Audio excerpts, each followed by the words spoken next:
right, you got Ted Ramey here this afternoon. Damon Bruce is still making his way back from New Orleans and the Super Bowl. I got to admit right off the bat, this is not the show I expected to do when I planned to do this show today. When I first got word of it a couple weeks ago when we all found out that Damon was going down to New Orleans. This is not the show I wanted to do as a 49er fan, and I think there's some things we have to get into right off the bat. Phone lines, we're opening them up right now. If you want to call and talk Niners, by all means, we can all heal together because I need your help as much as you may need mine today, and there's a lot of stuff to talk through, and I'm just going to start off right now. We're going to go to that last possession the 49ers had, not counting Ted Ginn's punt return off the safety. But let's go. We've got Frank Gore, who sets it up right off the bat. Full house pistol again for Kaepernick. Takes the snap. Going to give it to Gore. Frank running left. Got blocked and gets outside 30. Down the far side 20, 15, 10, 5. And Gore is out of bounds. He's marked out of bounds at the 7-yard line. The 49ers have first and goal. All right, that was brilliant. Frank Gore doing everything he wanted to do. He finished up with 110 yards in the game. The Niners at that point, they had that Ravens defense on their heels. They were tired. You could see it. The 49ers were right within striking distance. And then, things stalled out. I'm not exactly entirely sure what happened. Calling the signals. From the left hash mark, takes the snap, going to run it. And the play was stopped. And was it a delay of game? All right, the play clock ran out. And they had the numbers on that play. They were going to run a quarterback sweep to the left, had the numbers on that play. Timeout, San Francisco. This would be a 30-second timeout. The timeout was called before the play clock expired. Now, I don't know why every single time the 49ers have to get a playoff that it goes down to you get 5, 4, 3, 2, 1, and every time everyone is screaming at the television for Colin Kaepernick to get the snap off. I don't know what exactly that offense is doing that's making Kaepernick go up to the line every time inaudible, but obviously this is a problem. I mean, we saw it in the regular season with Kaepernick, and it reared its ugly head again, and I'm not putting the blame on him. I think this is a system failure that's being instituted by Roman that's not helping us as a team, not helping the 49ers do what they need to do. I understand that some of that is going through some motions to kind of throw the defense off, but every time that you get up to snap a play, it shouldn't go to the last second where you're not sure whether or not you're going to get a delay of game penalty. And then, again, now we have this. 49ers trying to take the lead for the first time in the Super Bowl with 1:55 to play. 3rd and goal at the 5-yard line. Kaepernick is now under center. Crabtree's lined up in the backfield to the left of Gore. Crabtree will now motion out wide right for a 3-man stack. Kaepernick back, throws the ball in the quick in the flat, caught by Crabtree, jarred, incomplete. And it was short of the goal line. Crabtree would not have scored.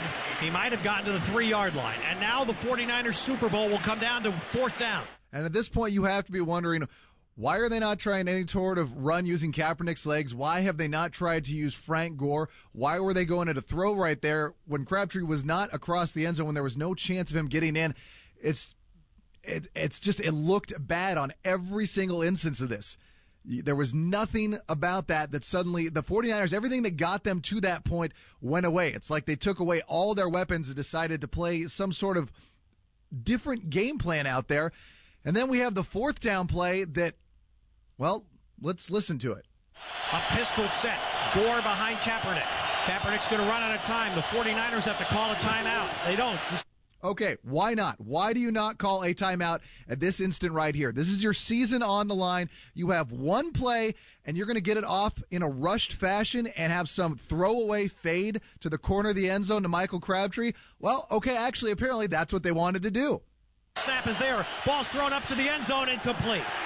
Really a no-chance play. Once again, the 49ers were running out of time. Kaepernick just beat the play clock with a snap and then just threw one up, a prayer to the right corner for Crabtree. A prayer. That play never had any chance. The play clock was counting down. They had no hope of getting that play designed as it was to work. And I know some of you out there are going to say, well, Crabtree was held. That's totally irrelevant to the point right now. That does not matter. That's how the NFL works in the playoffs. I know it doesn't make sense. You say, well, they called that in the regular season, but they don't call it in the postseason. That's fine. You're not going to have something like that, the potential game-changing play, unless it's amazingly blatant and even more so than what we saw yesterday. You're not going to get that call. A throwaway fade route with your entire season resting on one play makes no sense to me. Why Kaepernick did not take the 5-yard penalty? I mean, if you ask me at that point, taking the timeout is your worst case scenario. The first thing you do is take that 5-yard penalty because it backs you up. It gives Kaepernick a little bit more room to work with, which in that situation and the way the 49ers offense is designed might be your best bet, especially if you're not going to use Frank Gore on, either the first or second down play. I know you say you get down there, he might be tired.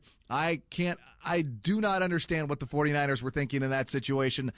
I think that was an instance in which Jim Harbaugh and his coaching staff were completely outcoached. And then we saw again on the safety, the team did not look prepared for the punter for the Ravens to run around in the end zone. It's like they had no idea it was coming. It doesn't make any sense to me. The 49ers, that two teams showed up at different times yesterday. And I don't know if that's on Harbaugh. I don't know if that's on Roman. Not entirely sure how that exactly happened, but there's a lot to get into. But that last series there, it's just unbelievable mismanagement. But let's open up the phone lines. We've got Angelo in Oakland. He wants to talk a little bit about the Ravens. What's going on, Angelo? How are you doing? I'm good, man. First of all, I want to congratulate the 49ers on a well-played game. I want to say I thought that we weren't really given a shot from the last couple games, from Peyton Manning to Brady, and the Niners were favorite, and Baltimore came in and they made the plays that they had to make. Hey, you're right. They did. The Ravens did make the plays they had to play. I mean, John Harbaugh had that team right off the bat playing much looser, and they took advantage of Chris Culliver. At least it seemed like every time Flacco dropped back to pass, he was like, oh, there's Chris Culliver. We'll throw it to who he's, quote-unquote covering, because he certainly wasn't doing that well. Hey, man, Anquan Bolden is a beast. He is a beast. I mean? He is a beast. And Pierre's going to take over the reins for Ray Rice and his little fumbling butt, because he was scaring me for a minute. Man, Ray Rice, he should scare you, man. He's got, 5 fumbles in the postseason now? It's 3 in the last 3 games? Yeah, so I'm going to say this real quick, and I'm going to be gone. Niner fans, I've been listening to y'all for 2 weeks talk about how Baltimore was going to lose and why they were going to lose. So don't blame the refs. I'm not blaming the refs at all, man. The players didn't make the plays when they were supposed to, and the coaches didn't coach them up when they were supposed to. So they lost to a better team on that day, and I'm going to leave it alone. You got it right, Angelo. Thank you for giving me a call. I appreciate it. All right, we're going to go to Thomas. He's calling from Stockton. He wants to talk about the 49ers, obviously.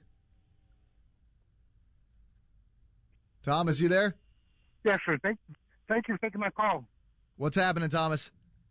Well, I figure on that kickoff return, all the special team guys turned into bullfighters and let them go ole for 108 yards.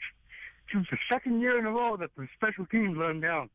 Yeah, it is. It's 2 years in a row. The 49ers have had major problems with the special teams, especially in the playoffs. I mean, I think in this situation, it's easy for us to look at that kick return that started the second half as the difference maker. I'm not so certain that it was, but I mean, that you look at what the discrepancy was in the final score. I mean, the 49ers had their chances. That was, at that point, it could have been a game breaker for a lot of teams. That could have been that would have been the nail in the coffin, but the 49ers, and in part thanks to the power outage, caused a turnaround. But yeah, I mean, it's when you get turnovers in your favor and you get special teams play in your favor, it's really hard to overcome that, and the 49ers were unable to. Thanks, Thomas. We got to go to the next call. You have a good one.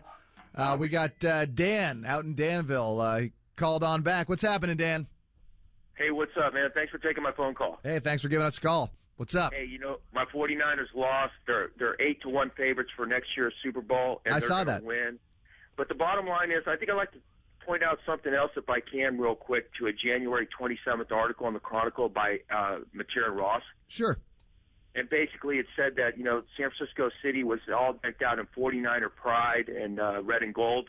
But he went on to say, where are the 49ers?